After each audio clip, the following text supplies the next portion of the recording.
Representative Ilhan Omar started speaking with the heavy disdain she kept specifically for the man at the resolute desk, noting that she used his title quite loosely.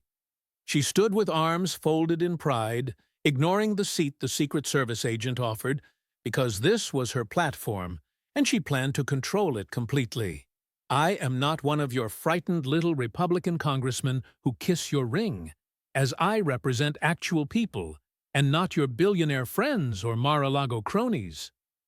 Her voice was a sharp instrument, refined by countless cable news spots and viral speeches, directed not just at Trump, but at her millions of followers who saw her as an icon against fascism. It was January the 28th, 2025, a week into Trump's second term, and while the Oval Office was filled with cold winter light, the mood inside was distinctly dark. This was not a standard congressional meeting, for there were no aides taking notes, no photographers preserving the scene, and no press pool waiting just outside. The room was disturbingly empty of its normal energy, containing only Trump sitting calmly behind the massive oak desk and two senior officials standing silently to the side. FBI Director Christopher Wray clutched a stack of thick folders, while DHS Secretary Kristi Noem held her own files, and two Secret Service agents stood like statues near the doors. The air felt medical and sterile, resembling an operating room before a surgery, following the summons Omar received that morning from Chief of Staff Susie Wiles. The call had been short and official, stating the president requested her presence for an urgent national security matter, with no further details provided.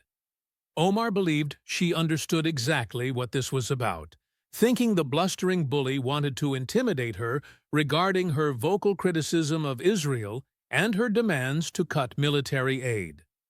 She had arrived ready for a battle, having alerted friendly media contacts to ensure cameras would be waiting to record her defiant exit later. She had rehearsed her remarks, planning to demonstrate to her supporters that she could confront the racist authoritarian president and emerge as the victor.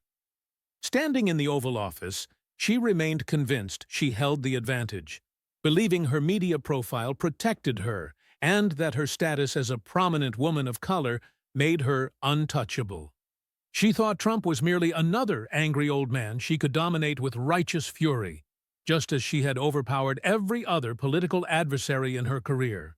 She had absolutely no concept of what was about to occur, continuing with her voice rising as she declared that an elderly man with felony indictments who could barely speak clearly should not be lecturing anyone. If this meeting is about my statements on Palestine or calling out Israel's apartheid regime, you can take your fake outrage, and you are done. President Trump's voice cut her off, not with a yell, but with a quiet and almost bored inquiry, speaking calmly from behind his desk, without looking angry. He sat there with a faint and unreadable smile, as if he were viewing a moderately amusing television program that was beginning to drag on too long. Omar was momentarily confused, because this was not the reaction she had anticipated, and she wondered where the red-faced rage and defensive rant were hiding. "No, I am not done," she snapped while trying to regain her momentum, "because you are the national security threat who banned Muslims and put children in cages." She leaned forward to place her hands on the edge of the resolute desk, making her body language aggressive and confrontational as she listed his faults. "You think you can silence me, but I have millions of followers and every major progressive organization defending me against a weak old man playing tough guy." She told him that his own party barely tolerated him and half his cabinet thought he was losing his mind, so he had no standing to threaten her. Trump still did not react, simply watching her with that same slight smile playing on his lips while Omar's voice began to shake. "I am not scared of you because I have faced worse, having fled a civil war and come to this country with nothing despite being targeted by racists my whole life." She called him another bully who thought power made him strong, but Trump's voice suddenly cut through her rant. Not loud, but cold and absolute. It was the voice of a man who had run billion-dollar organizations and was not asking for compliance, causing Omar to pause mid-sentence as the words died in her throat. "I said sit down," Trump repeated, his voice still calm but carrying an underlying edge of steel, "because what I am about to show you is going to change your entire life." For the first time since entering the room, Omar felt a flicker of genuine uncertainty, realizing this was not playing out like the political theater she had envisioned. Slowly and reluctantly, she lowered herself into the chair facing his desk, her confidence starting to waver just slightly as Trump leaned forward. His expression changed as the slight smile disappeared, replaced by something colder and more predatory, as he told her she was not there because of her statements on Palestine. "Zeus, you think I care about your tweets or your rallies, but you are here because the FBI has been investigating you for terrorism financing and immigration fraud for 6 months. He pushed one of the thick folders across the polished surface of the desk toward her, and the sound of the paper sliding against the wood felt horribly loud. "And this morning, I declassified all of it," he added, making Omar feel her blood run cold as she looked at the folder like it was a venomous snake. Trump continued with a matter-of-fact tone, stating that her brother-in-law in Mogadishu ran a money transfer business designated by the Treasury as a terrorism financing entity. "The money you have been wiring to him, totaling nearly $80,000 over 3 years, goes directly to terrorists." Omar's mouth went dry as she stammered about not knowing what he meant, but Trump cut her off and ignored her attempted interruption.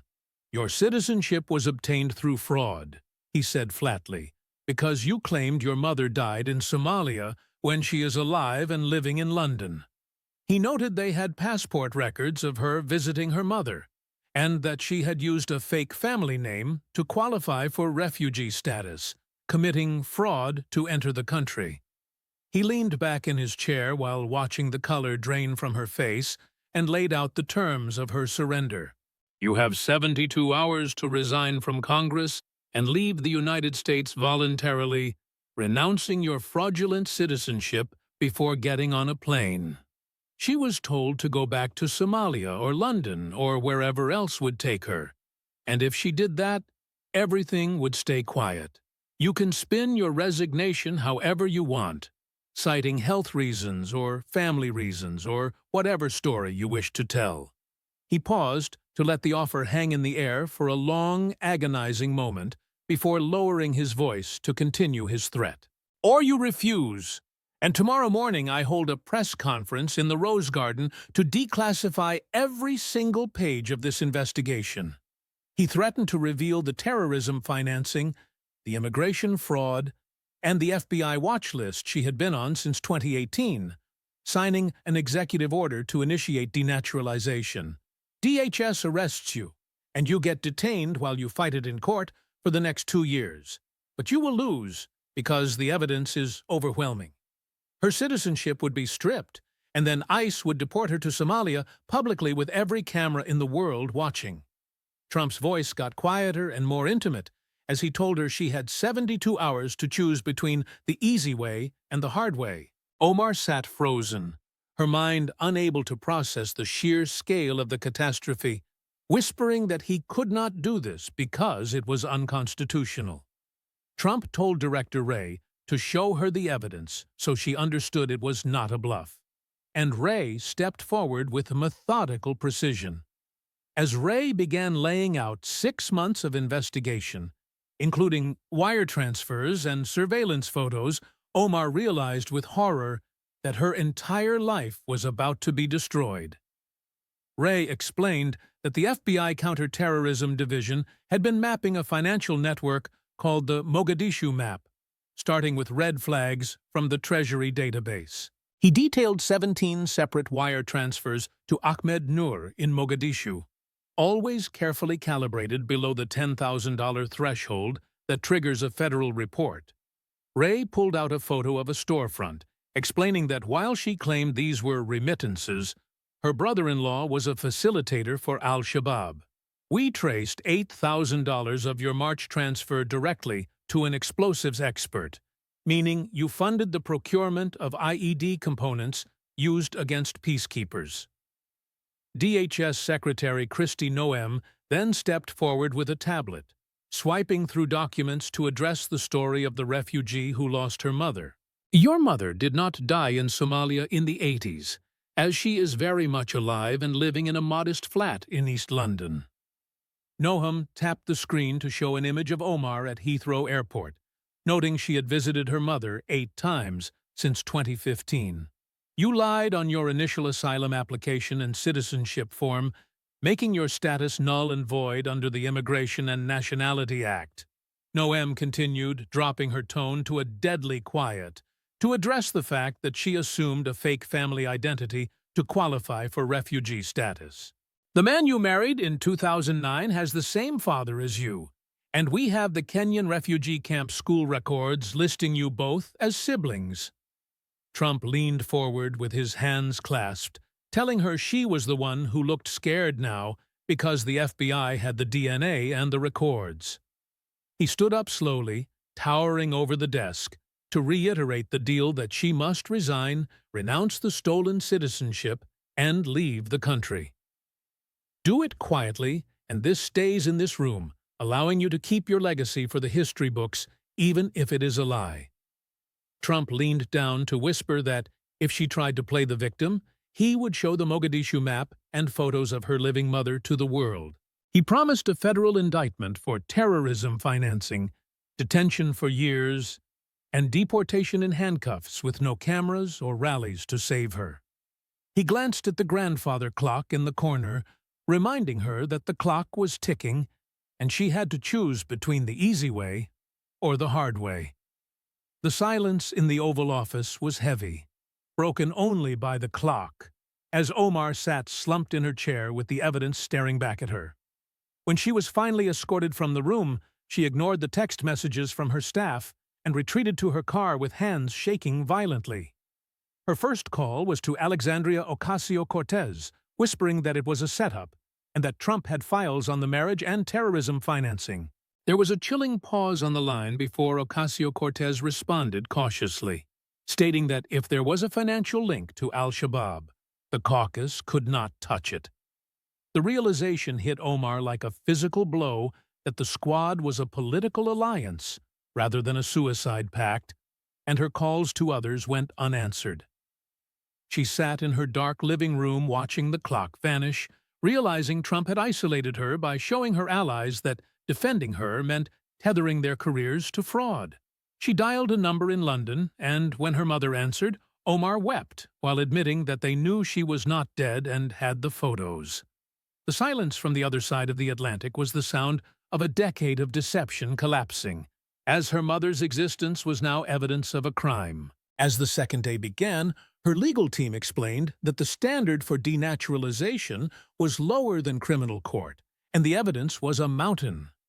Her lawyer told her that fighting this meant choosing to be a martyr for a cause that would abandon her, and that Trump was offering a way to stay out of a cage. She looked at her reflection, realizing Trump was not bluffing because he had the receipts, the DNA, and an absolute lack of mercy.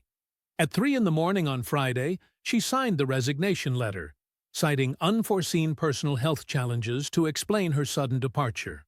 The White House had arranged a private charter at a remote terminal, and as she drove to the airport, the monuments of Washington looked like the pillars of a fortress that had ejected her. FBI Director Wray was standing near the stairs of the plane, handing her a document for the voluntary renunciation of her citizenship on grounds of material misrepresentation. "Sign this, and the folder stays closed," Wray said clinically, warning her that if she ever tried to return or hold a press conference, the warrant would go live immediately. She signed the form with a jagged scroll, handed it back, and boarded the plane without a word, heading east into a sunrise she was not ready to face. The announcement of her resignation hit the Washington press corps like a seismic event, with her statement serving as a masterpiece of tactical vagueness about family health. While her staff was blindsided, reporters began piecing together the presence of federal officials at the White House, shifting the narrative from a health crisis to a federal extraction.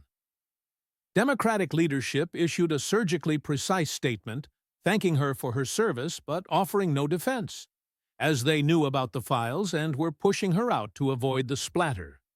By Friday evening, the reality settled in that the face of a new generation had self-deported, as Trump had simply presented the truth and waited for it to crush her. The empty desk in the House served as a silent reminder that the only thing more dangerous than an enemy is a secret the president has already declassified.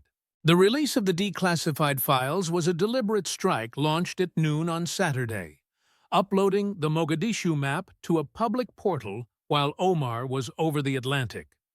The file contained nearly 400 pages of devastating detail, including bank records and high-resolution scans that shattered her refugee success story into pieces. Director Ray stood in the Rose Garden explaining the smurfing operation that funneled money to al-Shabaab commanders to purchase IED components. Secretary Noem presented the London files, showing NHS records for Omar's mother and flight manifests, proving Omar had visited the woman she claimed was dead. The disclosure also confirmed the marriage fraud with Kenyan school records listing both Omar and her husband as children of the same father. The media reaction was a tidal wave of shock, forcing networks that had defended her to review documents proving she had used lies to obtain citizenship and power. Her former allies issued terse statements supporting the rule of law, as the Department of Justice moved to revoke her citizenship formally. In Minneapolis, the famous mural of Omar was defaced by local residents who felt the weight of the lie, and protests erupted along Cedar Avenue.